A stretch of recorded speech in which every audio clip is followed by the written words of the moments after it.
बहुत आप लोगों को धन्यवाद। मैं रामजी यादव, असिस्टेंट प्रोफेसर आदित्य प्रकाश Jalan, teachers training college, Ranchi. बहुत ही सौभाग्य की बात है कि हम आप लोगों के बीच में प्रतिदिन वीडियो लेकर उपस्थित हैं। इस कोरोना वायरस से संघर्ष करते हुए हम आप लोगों के लिए प्रथम पेपर बाल्यावस्था एवं उसका विकास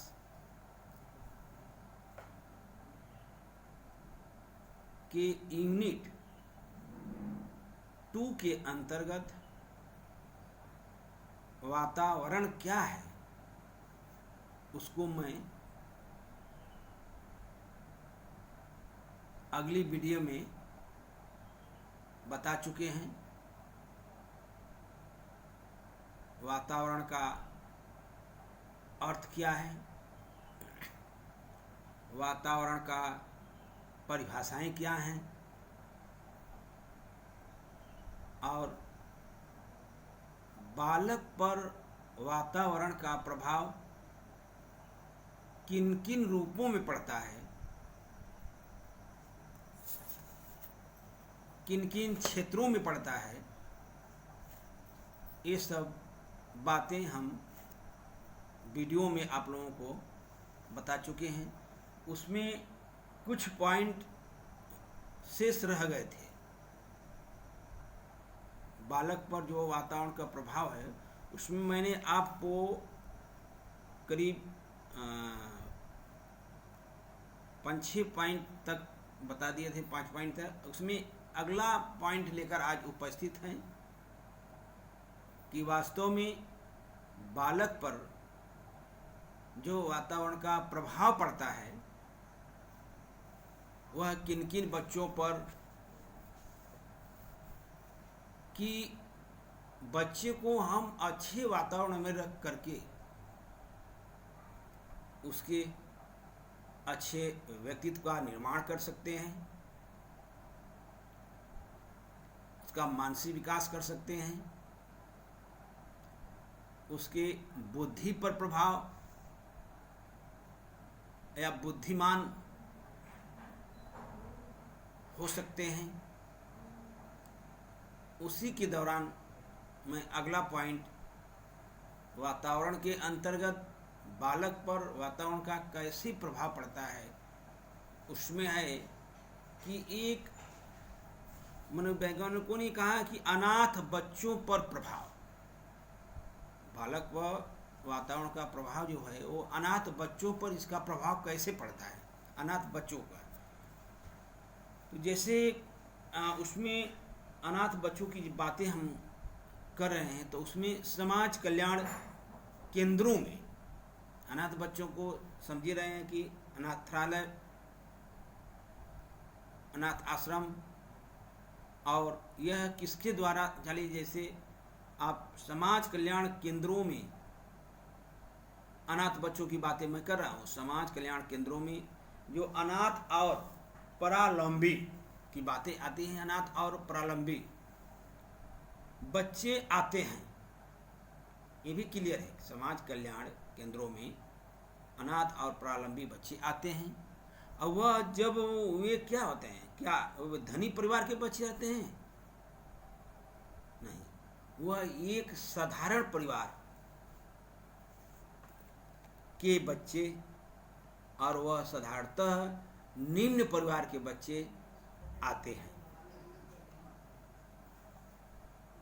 और क्योंकि निम्न परिवार का बच्चा है, अगर पर उसने यह बातें जब हम रखते हैं आप लोगों के सामने कि बात आती है कि सर उसमें वातावरण का कैसे प्रभाव बच्चों को प्रभावित करता है कि गरीब परिवार का बच्चा है, निम्न परिवार का बच्चा है, निम्न परिवार का बच्चा है, तो उसको अच्छा वातावरण न मिलने के कारण उसका बुद्धि का विकास, उसका मानसिक विकास, चारित्रिक विकास, व्यक्तित्व का विकास कमजोर होता चला जाता है दिन प्रतिदिन। इसीलिए उसमें एक पॉइंट और हम आपको बता सकते हैं कि पर केंद्रों में उसका जो अच्छी विधि से पालन किया जाता है, बच्चे तो अनाथ हैं लेकिन केंद्रों में इनका अच्छी विधि से इस चीज़ का पालन किया जाता है। पालन करने के दौरान अगर समाज कल्याण के केंद्रों में उनका अच्छी ढंग से पालन किया जाता है तो उनको अच्छे वातावरण में रखा जाता है। ऐसा नहीं कि समाज कल्याण में है तो उसको अच्छा वातावरण न दिया जाता है, उनको अच्छे वातावरण में रखा जाता है और उनके साथ अच्छा व्यवहार भी किया जाता है। ऐसा नहीं कि अच्छे वातावरण रखने क्या है, उसका व्यवहार भी अच्छा हो, उसका भोजन भी अच्छा हो, उसका शिक्षा भी अच्छी हो, तब तो हम उसको अच्छा वातावरण करेंगे और अच्छा व्यवहार उसके साथ करेंगे। तो जब उसके साथ मैंने अच्छा वातावरण दिया और वह अच्छा व्यवहार भी किया गया उसके साथ, तो इस प्रकार के अगर वातावरण की जब बातें होती हैं तब इस प्रकार के वातावरण में स्वाभाविक है कि पाले जाने वाले बच्चों के संबंध में, मैंने इस बात को स्पष्ट कहा कि ऐसे वातावरण में पाले जाने वाले बच्चों के संबंध में एक मनोवैज्ञानिक का नाम सुने हुए जिसका नाम है वुडवर्थ। वुडवर्थ ने लिखा है स्पष्ट शब्दों में, वुडवर्थ ने लिखा है कि वे समग्र रूप से, कितनी अच्छी बातें कहा है वुडवर्थ ने, कि वे समग्र रूप से अपने माता पिता से अच्छे ही सिद्ध होते हैं। समग्र रूप से, हर रूप में, शारीरिक रूप से, मानसिक रूप से, चारित्रिक रूप से, सामाजिक रूप से, मानसिक रूप से, व्यक्तित्व के विकास के रूप में वह अपने माता पिता से अच्छे ही होते हैं। क्यों? क्योंकि वह निम्न परिवार से हटा करके उसको रख दिया गया अनाथ बच्चों के आश्रम में और समाज कल्याण ने उसके अच्छे वातावरण दिया, अच्छा उसके साथ व्यवहार किया। तब देखने वुडवर्थ ने इस बात को स्पष्ट करके कहा, समग्र रूप में उस बच्चों का विकास उसके माता पिता से अच्छा ही होता है। क्लियर है ना अनाथ बच्चों का वातावरण पर क्या प्रभाव पड़ता है। और एक पॉइंट और उसमें वैज्ञानिकों ने बालक पर वास्तव में वातावरण का प्रभाव जो पड़ता है, अनाथ बच्चों की बातें हो गई, उसमें एक पॉइंट और हम जोड़ सकते हैं कि जैसे कि जुड़वा बच्चों पर प्रभाव का, जुड़वा बच्चों पर वातावरण का क्या प्रभाव पड़ता है। कभी कभी देखते हैं ना कि एक ही माता पिता की जुड़वा संतानें एक समान होती हैं, हम इसको नहीं करें कि नहीं होती हैं, एक समान होते हुए भी उसमें कुछ न कुछ अंतर होते हैं। क्यों? चाहे उसके शारीरिक विकास पर, चाहे उसके मानसिक विकास पर, चाहे उसके बुद्धि के विकास पर, चाहे उसके चारित्रिक विकास पर, चाहे उसके संवेगात्मक विकास पर, चाहे उसके सामाजिक विकास पर, उसमें कहीं न कहीं अंतर देखने को मिलता है। तो उस रूप की बातें कहते हैं। जुड़वा बच्चों के अगर शारीरिक लक्षणों की बातें हम करते हैं तो उसके शारीरिक लक्षण, मानसिक शक्तियाँ और शैक्षिक योग्यता में अत्यधिक समानता होती है। ये चीज़ें देखा जाता है कि उसमें ज़्यादा समानताएं देखने को मिलती हैं। एक ही माता पिता की जोड़ा संतानें अलग अलग हो सकती हैं, हुबहू हो सकती हैं, लेकिन कुछ ऐसी चीज़ें होती हैं, कुछ हुबहू मिलता है और कुछ में अंतर पाया जाता है। जैसे हुबहू माने कि एक समान, हुब माने होता है कि एक समान, एक समान को जैसे उसका शारीरिक लक्षण एक समान माना जाता है और उसका मानसिक शक्तियां भी एक समान हो सकती हैं और उसका शैक्षिक योग्यता में अत्यधिक समानता होती है। ये बातें हम अगर सोचें और उस पर अध्ययन भी करें तो, लेकिन न्यूमैन एक बहुत ही उन्होंने अच्छा वक्तव्य दिया है कि न्यूमैन फ्रीमैन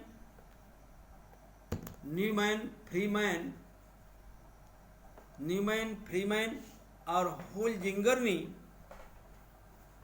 20 जोड़े जुड़वा बच्चों को, मतलब उसने कहा है कि तीनों वैज्ञानिकों ने, न्यूमैन, फ्रीमैन और होल्जिंगर ने 20 जोड़े जुड़वा बच्चों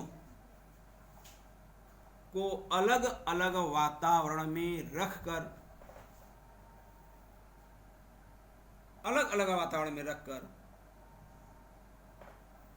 उसका अध्ययन किया। तीनों मनोवैज्ञानिकों ने अलग अलग वातावरण में रखकर उसका अध्ययन किया। उन्होंने एक जोड़े के एक बच्चे को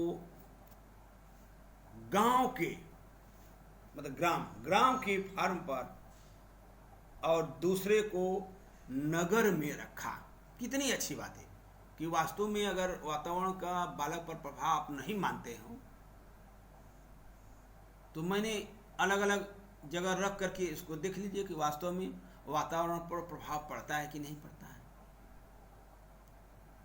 तो उसने स्पष्ट ये बातें बता दिया कि कुछ जोड़े हुए बच्चों को गांव के फार्म पर रखा और कुछ दूसरों को नगर के फार्म में रखा। बड़े होने पर, जन्म के कुछ बाद ले गया, फिर बड़े होने पर दोनों बच्चों में पर्याप्त अंतर पाया गया। क्या कारण है? वातावरण तो है वर्षान को जन्म हो गया, लेकिन पर्याप्त अंतर देखने को मिला। यह वातावरण का ही प्रभाव है। उसने देखा कि फार्म का बच्चा, मैंने बता रहा हूं पहले गांव के फार्म का बात, फार्म का बच्चा अशिष्ट मिला। 3-4 गुण ऐसे उसके हुए कि एकदम ही वह अशिष्टता की जैसे अशिष्ट हुआ। और क्या? चिंताग्रस्त और कम बुद्धिमान था। 3 चीजें, अशिष्ट, चिंताग्रस्त और कम बुद्धिमान था। दूसरी रूप में फिर वह अगर उसके विपरीत नगर के बच्चों पर जब यह प्रभाव देखा तो वह बच्चा अशिष्ट नहीं शिष्ट मिला और चिंताग्रस्त नहीं था, वह चिंता मुक्त था और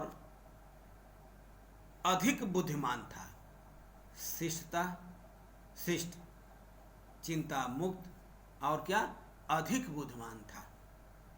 तो ये तो आपको क्लियर हो गया होगा कि वास्तव में कि जुड़वा बच्चों पर जो अध्ययन प्रभाव न्यूमैन ने और फ्रीमैन ने और होल्जिंगर ने जो अध्ययन करके बताया, एक नगर के फार्म में रख करके एक गांव के फार्म में रख करके दोनों को क्लियर कर दिया। इसका मतलब कहीं न कहीं बालक को वंशानुक्रम से ज़्यादा उसका वातावरण प्रभावित करता है। पॉइंट नोट करते चलिएगा। अगर प्रभावित नहीं करता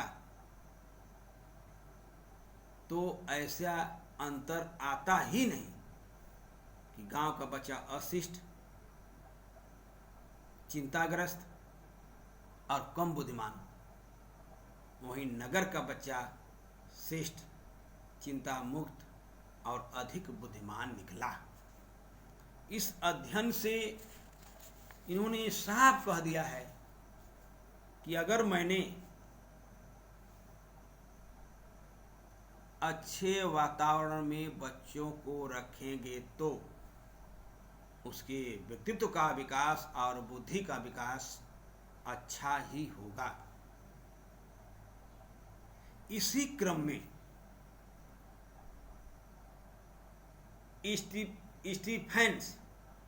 स्टीफेंस महोदय का विचार था कि, और उसने मत भी प्रस्तुत किया था कि ये तो ठीक है कि इन्होंने अलग अलग वातावरण में रखा तो उसमें ये चीज़ें देखने को मिली, लेकिन इसने एक स्पष्ट रूप में कहा स्टीफेंस ने कि इस प्रकार के अध्ययनों से हम यह निर्णय कर सकते हैं कि पर्यावरण का बुद्धि पर साधारण प्रभाव होता है। स्पष्ट कहा है कि पर्यावरण का बुद्धि पर साधारण प्रभाव होता है और उपलब्धि पर अधिक विशेष प्रभाव होता है। बुद्धि पर साधारण लेकिन उपलब्धि पर विशेष, मतलब बुद्धि हम कब उसको अधिक मानेंगे, जब वो बुद्धि के दौरान हमको उपलब्धियां हासिल होगी तब उसको हम कहेंगे। इसने कहा कि उपलब्धि पर ज़्यादा अधिक प्रभाव पड़ता है, अब बुद्धि पर साधारण। तो वह आपके दोनों उदाहरण से क्लियर हो गया है। आपका होल्जिंगर और हालैंड न्यूमैन के कथनानुसार स्टीफेंस का वर्गीकरण और उसका विचार भी आप जान गए हैं कि बुद्धि पर साधारण प्रभाव पड़ता है और उपलब्धि पर सबसे अधिक पर्यावरण का प्रभाव पड़ता है। तो यहाँ तक हमको आशा है कि इस पॉइंट को आप समझ गए होंगे। फिर अगला उसी क्रम में बालक पर बहुमुखी प्रभाव, कितनी अच्छी बातें इन्होंने, लास्ट पॉइंट भी है लग रहा है इसका, बालक पर जो वातावरण का प्रभाव है। इसमें नेक्स्ट पॉइंट कि बालक पर बहुमुखी प्रभाव, क्या पर्यावरण का बालक पर चारों तरफ से प्रभाव पड़ता है? हाँ, पड़ता है। अगर नहीं पड़ता तो पर्यावरण शब्द को दो रूप दिया गया है, परिधन आवरण। अगले वीडियो में मैंने इसको पिछली आप बताए भी थे, आपके बीच जो वीडियो गई है उसमें मैंने पर्यावरण को बहुत ही क्लियर कर दिया है। और थोड़ा सा आ गया चौमुखी या बहुमुखी प्रभाव, तो उसको मैंने डिफाइन कर रहा हूँ कि परिधन आवरण, पर्यावरण दो शब्दों से मिलकर बना है, परि और आवरण। तो परि का अर्थ क्या हुआ? चारों तरफ। तो मैंने अभी क्लियर हो गया कि मतलब चौमुखी मतलब चारों तरफ इसका प्रभाव पड़ता है, आवरण माने ढके हुए। तो उसने चौमुखी की बातें जब आती है तो पर्यावरण बालक की शारीरिक, देखिए कितना अच्छी बात है चौमुखी, चारों ओर से बालक को चारों ओर से प्रभावित करता है वातावरण। तो उसने पहले कहा कि शारीरिक विकास मतलब शारीरिक रूप से बालक को वातावरण प्रभावित करता है और मानसिक रूप से भी प्रभावित करता है, और सामाजिक रूप मतलब सामाजिक विकास भी बालक को प्रभावित करता है, और संवेगात्मक मतलब चार चीजें तो स्पष्ट रूप से होती हैं, शारीरिक विकास, मानसिक विकास, सामाजिक विकास और संवेगात्मक विकास। ये बालक को प्रभावित करता है चारों तरफ से। आदि अगर उसके सभी अंगों पर प्रभाव डालता है, ऐसी बात नहीं है कि इस चारों पर, बल्कि उसके सभी अंगों पर यह वातावरण प्रभाव डालता है। अगर इसको और स्पष्ट और क्लियर हम कर रहे हैं कि बालक को कैसे वह अधिक सबसे अधिक प्रभावित करता है, बालक को चौमुखी रूप से कैसे प्रभावित करता है, बहुमुखी रूप से कैसे। तो इसकी अगर पुष्टि करते हैं तो एक है एवेरान बालक है, एवरान के जंगली बालक के, यान के जंगली बालक के उदाहरण से की जा सकती है। एवरान के जंगली बालक के उदाहरण से इसकी स्पष्टि और पुष्टि की जा सकती है। अगर हम इस बालक को, एवरान एक जंगली बालक के रूप में इसकी पुष्टि कर सकते हैं कि उसका चौमुखी विकास पर कैसे प्रभाव पड़ता है, तो इस बालक को जन्म के बाद ही, मतलब जन्म के बाद ही, जन्म हुआ इसके कुछ दिन बाद भेड़िया उठाकर ले गया, भेड़िया वाला उठाकर लेकर चला गया, भेड़िया उठाकर ले गया था और उसका पालन पोषण जंगली पशुओं के बीच में हुआ था। एवरान नाम जो जंगली बालक था उसका पालन पोषण जंगली भेड़ियों के बीच हुआ था। फिर उसने कुछ शिकारियों ने सन 1799 ईस्वी में, आज की बात नहीं, कुछ भेड़ियों ने 1799 ईस्वी में उसे पकड़ लिया। उस समय उसकी आयु 11 से 12 वर्ष की थी। जब शिकारियों ने भेड़िया वाले को पकड़ा तो उस समय उसकी बालक की आयु 11 से 12 वर्ष की थी। उसकी आकृति कैसी थी? पशुओं जैसी थी। मतलब वह पैर से और हाथ से चलना, जैसे छोटे बच्चे कहते हैं कि बकैया खींचना, छोटे बच्चे चारों पांव पर चलते हैं, तो उसी तरह उस बच्चे में जब जन्म से 11-12 साल का बच्चा भेड़ियों के साथ रह गया तो उसकी आकृति आप समझी गए होगी किस आकार की हो गई होगी। तो चारों गुण पैर, हाथ और पैर से चलना से चलता था। फिर वातावरण की बातें को आगे बढ़ाते हुए इसमें और कि हाथ इतने नहीं कि वह चलता था, वह में कि वह कच्चा मांस भी खाता था। बताइए, तो वातावरण इतना प्रभावशाली है कि बच्चे को कच्चा मांस खिलाने लगा, खाने लगे, उसकी प्रवृत्ति उसमें आ गई। उसके बाद उसने मनुष्य के समान बोलने और विचार करने की जो शक्ति उसमें नहीं थी। मनुष्य जैसा न तो बोल पाता था, न तो उसमें विचार और सोचने की क्षमताएं हैं भी विकसित थी। तो इससे यह स्पष्ट और परिलक्षित होता है कि उसको मनुष्य के समान सभ्य और शिक्षित बनाने के क्या हुए, सब प्रयास विफल हुए।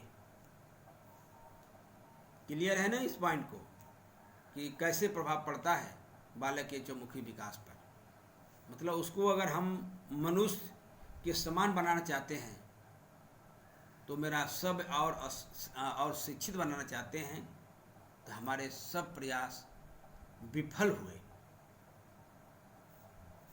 उसी के दौरान ये आपको क्लियर हो गया कि वास्तव में वंशानुक्रम से ज़्यादा कहीं वातावरण बालक को प्रभावित करता है। उसी क्रम में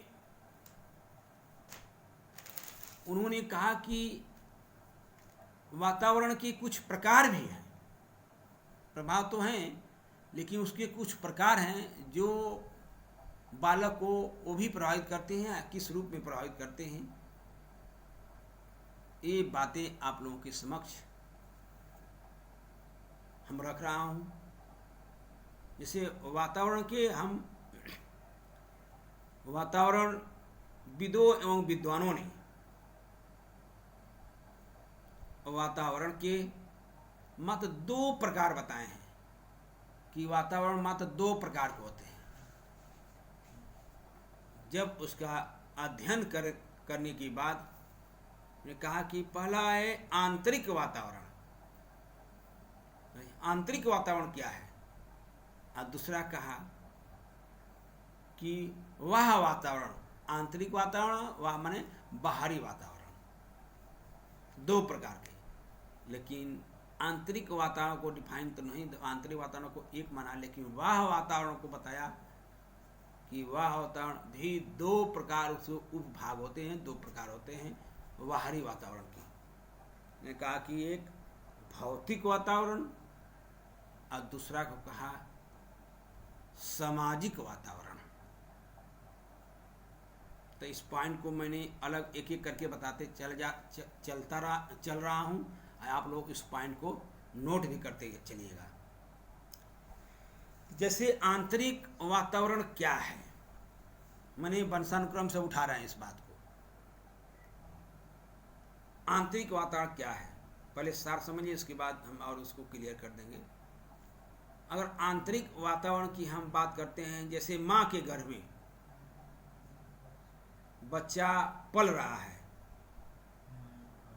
माता पिता द्वारा जो हस्तांतरित गुण बच्चे को हो गया, मानो एक बैंक से लेकर दूसरे बैंक में रख दिया, लेकिन वह किसके अंतर्गत पल रहा है, वही आंतरिक वातावरण है। माँ के गर्भ में बच्चा है, वह पल रहा है, तो वह किसके वातावरण के अंतर्गत पल रहा है। इसी को और क्लियर करके आपको बता दे रहे हैं। जैसे आंतरिक वातावरण से तात्पर्य बच्चे के जन्म से पूर्व, इसी बात को मैं कहा भी था कि गर्भ में बच्चे के जन्म से पूर्व, बाद नहीं, जन्म से पूर्व माता पिता के गर्भ में, जन्म से पूर्व माता पिता के गर्भ में होने वाली परिस्थिति से है। बच्चा माँ के गर्भ में है, उसमें पल रहा है, और उसकी जो परिस्थिति है उससे वातावरण का संबंध है, आंतरिक वातावरण का संबंध है।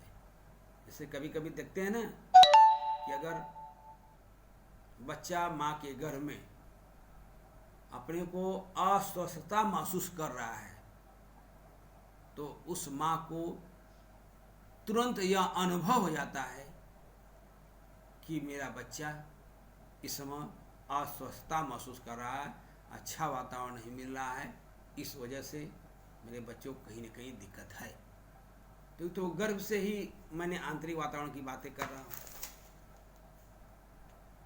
और आगे इसको बढ़ाते हुए हम कह सकते हैं कि वंश कोश, 4 चीजें हैं, इसको नोट कर लिए। वंश कोश, वंश सूत्र तथा पैतृक वंशक्रम के प्रमुख निर्धारक हैं। चारों चीजें बताए हैं कि वंश कोश, वंश सूत्र या पैतृक, और दूसरा वंश क्रम या वंशानुक्रम, ये प्रमुख निर्धारक हैं। ये सभी महत्वपूर्ण अंग किसको घिरे हुए हैं? ये सब महत्वपूर्ण अंग, इसके पहले मैं बताया राइट, कोषारस, ये महत्वपूर्ण अंग कोषारस से घिरे रहते हैं। आंतरिक परिस्थितियां, देखिए बातें आ रही थी कोषारस के, उसमें जो आंतरिक परिस्थितियां जो गर्भ के अंदर बालक के विकास को प्रभावित करती है। माँ के गर्भ के अंदर जो आंतरिक परिस्थितियां हैं बालक के विकास को प्रभावित करती है, वही आंतरिक वातावरण कहलाता है। क्लियर? और उसमें 2-3 चीजें और बता सकते हैं कि जैसे वातावरण के अगर अनुकूल प्रभाव, देखिए दोनों बातें हैं, अनुकूल और प्रतिकूल। तो वातावरण के अनुकूल प्रभाव के कारण गर्भ में पल रहे बालक का शारीरिक एवं मानसिक विकास अच्छे ढंग से होता है। क्लियर? मतलब कि अगर उसके अनुकूल वातावरण मिल रहा है तो माँ के गर्भ में जो बच्चा पल रहा है उसका शारीरिक और मानसिक विकास अच्छे ढंग से होगा ही। जबकि प्रतिकूल प्रभाव के कारण, देखिए अनुकूल हो गया, और प्रतिकूल प्रभाव के कारण शिशु के विकास में, प्रतिकूल प्रभाव के कारण शिशु के विकास में विकृतियां आ जाती हैं। अब मैंने इस चीज़ को पहले भी बताया था, आंतरिक कारण क्या है कि अगर बच्चा को कहीं दिक्कत होती है तो माँ को ये चीज़ें एहसास हो जाता है, महसूस हो जाता है। तो ठीक इसी पॉइंट में आपको मैंने क्लियर भी कर दिया कि अनुकूल वातावरण और प्रतिकूल वातावरण क्या है। जहाँ तक उम्मीद है कि आप लोग इसे सहमत भी होंगे और क्लियर भी है, इसको क्लियर भी कर दें। में कोई निसंदेह की बात ही नहीं है कि वास्तव में आंतरिक वातावरण क्या है। इस प्रकार का परिवर्तन आंतरिक वातावरण के कारण ही होता है। बच्चे में अगर कोई विकृतियां आती हों तो आंतरिक वातावरण के कारण होता है। अगर इसको और अंदर जाके थोड़ा सा और क्लियर करना चाहें तो एबीसी बता दे रहे हैं। जैसे माँ के गर्भ में बच्चा पल रहा है, कहते हैं कि 9 महीने तक बच्चे का पैदाइश हो जाती है, और कहीं न कहीं बच्चे के समय से पूर्व या समय के बाद जो अधिक समय लगता है या उसके पैदा होने में अधिक समय लगता है, माँ के गर्भ में अधिक समय तक रह जाता है, तो उसका जो गंदे पानी, अगर बच्चा का मुंह खुल गया तो उसके आंतरिक कारण है, उसके गंदे पानी उसके मस्तिष्क में प्रवेश कर जाता है, उसके अंदर चला जाता है, तो बच्चे का वह शारीरिक विकास और मानसिक विकास को अवरोध करता है और उसमें कुछ न कुछ विकृतियाँ आती हैं। वह विकृतियाँ कैसे? जैसे बच्चा अगर सीधा ताक रहा है तो लगेगा कि तिरछा ताक रहा है। ऐसे छोटी छोटी विकृतियाँ आने की संभावना होती हैं देर तक पैदाइश के बाद। इसीलिए डॉक्टर कहते हैं कि वैज्ञानिक भी कहते हैं, इसको मेडिकल साइंस भी मानती है कि बच्चे को जितने से जल्द पैदाइश करा दीजिए, ज़्यादा देर तक उसको गर्भ में छोड़ने की ज़रूरत नहीं होना चाहिए। ये आंतरिक वातावरण के सब उदाहरण प्रस्तुत हैं। और मैंने 2 बताया था, आंतरिक वातावरण, और दूसरा बताया कि वह वातावरण माने बाहरी वातावरण क्या है। अगर बाहरी वातावरण की बातें करते हैं तो मैंने क्या, चारों तरफ आवरण माने ढके हुए, तो मनुष्य जिन परिस्थिति में अपने को समायोजित करता है, मनुष्य जिस परिस्थिति में अपने को समायोजित करता है या जिन परिस्थिति से घिरा रहता है, उसे वह वातावरण कहा जाता है। देखिए, जिस परिस्थिति में समायोजन करता है और जिस परिस्थिति से चारों ओर से घिरा रहता है उसे हम बाहरी वातावरण कहते हैं। अगर इसका उदाहरण लेना चाह रहे हैं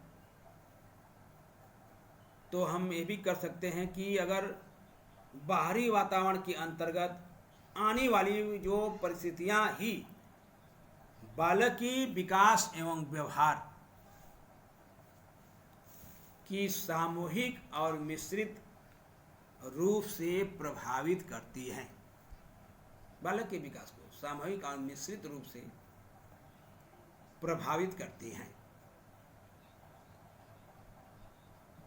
और इसके अंतर्गत ये सभी जो परिस्थितियां हैं बालक को चारों ओर से घेरे रहती हैं। ये जो परिस्थितियां हैं ये बालक को चारों ओर से घेरे रहती हैं। और जब घेरने की बातें जब आती हैं बाहरी वातावरण के अंतर्गत, जो उसके ऊपर किसी ऊपर बालक के जो उसके ऊपर समयानुसार प्रतिकूल एवं अनुकूल प्रभाव डालती रहती है। इससे पहले मैंने क्लियर कर दिया है प्रतिकूल प्रभाव से क्या होता है और अनुकूल प्रभाव से क्या होता है। मतलब कि प्रत्यक्ष और अप्रत्यक्ष रूप में वह बालक के विकास को अवरुद्ध करती है बाहरी वातावरण।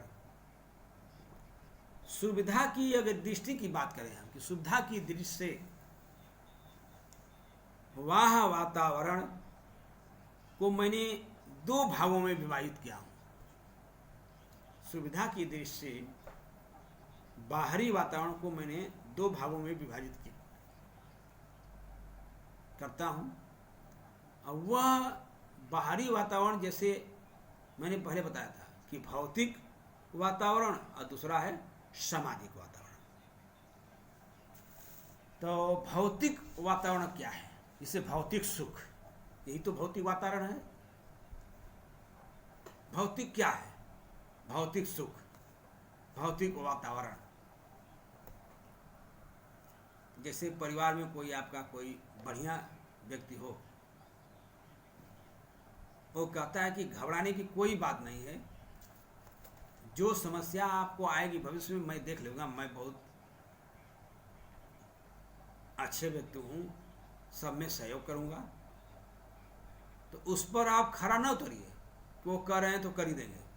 नहीं, मुझे भौतिक सुख चाहिए, न कि भविष्य का सुख। जो आपको भौतिक सुख प्राप्त नहीं करवा पा रहा है वो व्यक्ति भविष्य में कैसे आपको सुख प्राप्त उससे आशा करेंगे? कदापि आशा करने की कोई जरूरत नहीं होती है और करना भी नहीं चाहिए। इसीलिए बाहरी वातावरण जो है दो रूप में विभाजित किया गया है, एक भौतिक वातावरण और दूसरा सामाजिक वातावरण। जब मैंने भौतिक वातावरण की बात करेंगे तो इसके अंतर्गत पृथ्वी पर जो पाई जाने वाली समस्त प्राकृतिक वस्तुएं जो व्यक्ति के व्यवहार एवं विकास को प्रत्यक्ष और अप्रत्यक्ष रूप से प्रभावित करती हैं। व्यक्ति के विकास को प्रत्यक्ष एवं अप्रत्यक्ष रूप से प्रभावित करती हैं।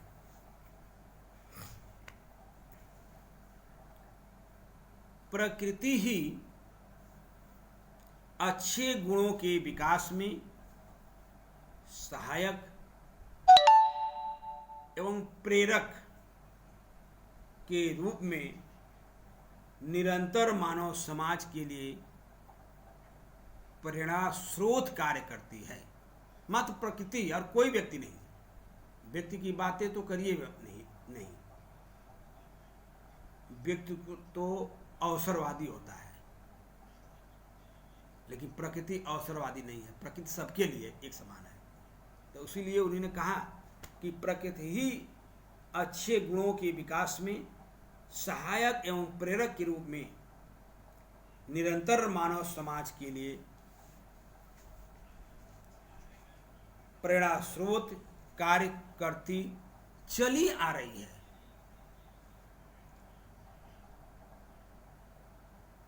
प्रकृति जो अपनी बातें, प्रकृति ही एक व्यक्ति के विकास में अच्छे कारक के रूप में प्रभावित होती है और प्रकृति के द्वारा ही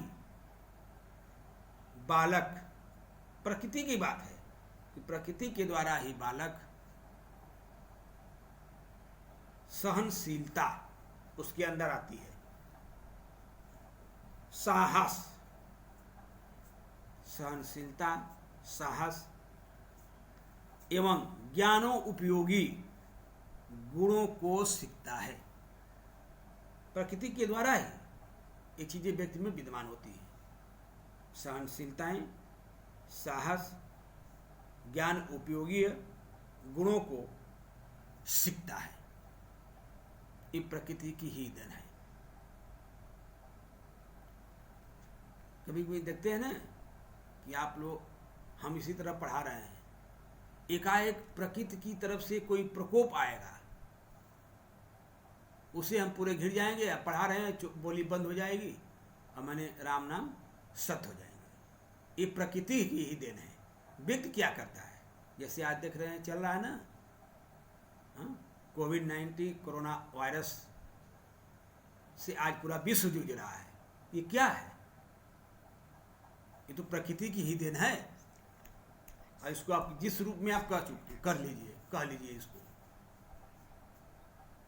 इस पर काफ़ी अध्ययन भी चल रहे हैं। वैज्ञानिकों ने, हमारा भारत सरकार ने, पूरा विश्व इससे छुटकारा पाने के लिए लगे हुए हैं, प्रयास जारी है।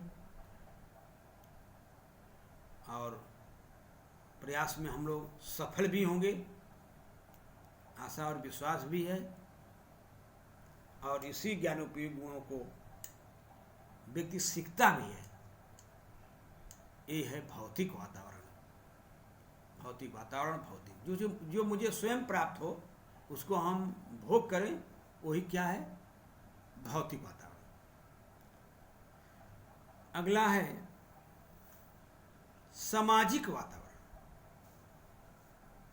अगर मैंने सामाजिक वातावरण की बातें करते हैं, इसके अंतर्गत सामाजिक माने समझ रहे हैं, कोई पशु नहीं। सामाजिक वातावरण क्या है?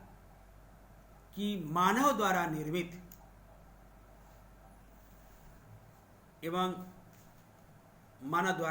एवं मान्य वस्तुएं आती हैं। वह मान्य वस्तुएं मानव निर्मित हो। जैसे मानव निर्मित क्या? मानव निर्मित सामाजिक परिस्थितियां, रीति रिवाज, प्रथाएं, रूढ़िवादी परंपराएं, रहन सहन। कितनी अच्छी बात, पॉइंट नोट करते चलिए। मानव निर्मित द्वारा सामाजिक परिस्थितियां, रीति रिवाज, प्रथाएं, रूढ़वादी परंपराएं, रहन सहन आदि। उसने एक पीढ़ी से दूसरी पीढ़ी में हस्तांतरित होते रहते हैं। ये सब चीजें अभी जो नाम लिए हैं, रूढ़िवादिता, प्रथाएं जो हैं, यह एक पीढ़ी से दूसरी पीढ़ी में हस्तांतरित होते रहते हैं सामाजिक वातावरण के अंतर्गत। मानव निर्मित इन प्रथाओं एवं मान्यताओं की हम बातें करेंगे, को ही सामाजिक दायरे के अंतर्गत स्थान प्राप्त है। इसी को सामाजिक दायरे के अंतर्गत उसे स्थान प्राप्त है। और मानव निर्मित जो प्रथाएं और मान्यताएं हैं तो सामाजिक दायरे के अंतर्गत है, तो उसी को स्थान प्राप्त भी है। इन समूह को भी स्पष्ट कहा है कि समाज के अंतर्गत जो वातावरण है कई तरह के हैं। हर लोग अपने वातावरण सामाजिक स्तर पर अलग अलग नापते हैं, जिस अनुसार है उस अनुसार नापते हैं। तो उसने इस चीज़ें ने इसको भी 3 रूप दे दिया है कि 3 रूप में इसको हम माप सकते हैं। उन्होंने कहा कि आर्थिक परिस्थितियां, क्या सामाजिक वातावरण में आर्थिक परिस्थितियां भी व्यक्ति को प्रभावित करती है, बालों को प्रभावित करती है? प्रश्न उठता है, हाँ, आर्थिक परिस्थितियां बालों को प्रभावित करती है। कैसे? 2 बालक हैं, एक ही परिवार के 2 बालक हैं और 2 बालक अलग परिवार से हैं। किसी की आर्थिक स्थिति उच्च स्तर की है और किसी की आर्थिक स्थिति निम्न स्तर की है, तो उसको सामाजिक वातावरण भी प्रभावित करेगा और उसका भौतिक वातावरण भी प्रभावित करेगा। इसी क्रम में उन्होंने एक सांस्कृतिक प्रकृति, क्या कल्चर, क्या संस्कृति का भी प्रभाव पड़ता है? बिल्कुल पड़ता है। पहनावा, खान पान, रहन सहन, ये सब उसकी संस्कृति पर भी उसका प्रभाव पड़ता है। 3 पॉइंट को रखा, एक रखा कि मन सामाजिक परिस्थिति, इससे होता है कि सामाजिक सेवा कार्य में जो ऐसे लोग होते हैं अक्सर सामाजिक सेवा कार्य में अपना योगदान करते रहते हैं सामाजिक वातावरण के अंतर्गत। तो ये था आप लोगों का सामाजिक वातावरण, बालक पर जो वातावरण का प्रभाव पड़ा। ये आपका जितने पॉइंट हैं आज यहीं हम इसको पॉइंट को समाप्त कर रहे हैं। वातावरण अगला इसी में है कि वंशानुक्रम एवं वातावरण का सापेक्षिक महत्व क्या है। अभी तो आप सब पढ़ते चले आए हैं कि वास्तव में वंशानुक्रम और वातावरण की हम जब महत्व की बातें करते हैं तो उसका सापेक्षिक महत्व है क्या। ऐसे नहीं तो लिख देंगे वास्तव में वंशानुक्रम वातावरण का सापेक्षिक महत्व। जब हम सापेक्षिक महत्व की बात करते हैं कि तमाम सभी मनोवैज्ञानिकों ने उसके महत्व पर प्रकाश डालते हुए अपना अपना मत प्रस्तुत भी किया कि वंशानुक्रम और वातावरण को अलग नहीं किया जा सकता। वंशानुक्रम और वातावरण को अलग नहीं किया जा सकता, क्योंकि बातें आई ना, क्योंकि क्यों नहीं अलग किया जा सकता, क्योंकि वह एक ही सिक्के के दो पहलू हैं। एक ही सिक्के के दो पहलू हैं, इसको अलग नहीं किया जा सकता। न तो वातावरण के बिना वंशानुक्रम रह सकता, न तो वंशानुक्रम के बिना वातावरण रह सकता। इसीलिए एक ही सिक्के के दो पहलू हैं। और इस पर एक मनोवैज्ञानिकों ने अपना, समाज शास्त्री भी हैं और इन्हें मनोविज्ञान में भी एक परिभाषा उन्होंने अपना दिया, स्पष्ट कहा कि मैकाइवर और पेज। इन्होंने बड़ा अच्छी तरीके की बात कहा कि समाज सामाजिक संबंधों का जाल है। समाज की दृष्टि से देखेंगे तो मैकाइवर ने कहा। अब मैकाइवर ने अपना पेज इस तरह कहा कि जीवन की प्रत्येक घटना दोनों का परिणाम होती है। जीवन का प्रत्येक घटना दोनों का परिणाम है। दोनों माने कौन? वंशानुक्रम और वातावरण। इस क्रम में उन्होंने परिणाम को जितना अधिक आवश्यक मानता है, जितना कि दूसरे को भी आवश्यक मानता है, मतलब जितना वंशानुक्रम को आवश्यक मानता है उतना वातावरण को भी आवश्यक मानता है। दोनों को अलग नहीं करता। कोई न कोई को न हटाया जा सकता और न अलग किया जा सकता। मैकाइवर ने स्पष्ट रूप से कहा है इन दोनों में से न तो किसी को हटाया जा सकता है और न तो किसी को अलग किया जा सकता है। अगला पॉइंट तो इसी क्रम में अगर हम बातें, ये दोनों में से किसी को हटाया नहीं जा सकता। अब मैंने अपने प्रकरण को यहीं पर टॉपिक को समाप्त कर रहा हूँ, लेकिन एक बातें आपके सामने ये भी कह रहा हूँ कि इसमें जो बची चीज़ें अभी हैं कि वास्तव में वंशानुक्रम एवं वातावरण का सापेक्षिक महत्व जो है, ये अभी इसमें 4 से 5-6 पॉइंट हैं। इसको मैंने अगली वीडियो में आपके सामने उपस्थित करवाऊंगा, छोड़ेंगे नहीं। शेष जो बचा है उसको मैंने कल अगले वीडियो में आपको फिर मिलेंगे। इसी के साथ बहुत बहुत धन्यवाद। आप लोगों को साधुवाद, धन्यवाद।